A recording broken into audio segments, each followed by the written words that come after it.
తెలుగువారి పెళ్ళి ఇలవైకుంఠమే మళ్ళీ సంప్రదాయమే సౌందర్యంగా సాగుతున్న పెళ్ళి ఇది తెలుగువారి పెళ్ళి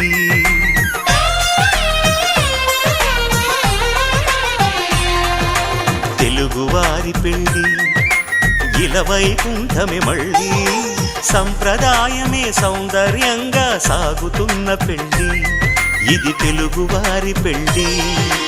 ఒకరికి ఒకరని అనుకుంటే అదే నిశ్చితార్థం ఆ నిర్ణయానికి తలవంచడమే పెళ్ళి అంతరార్థం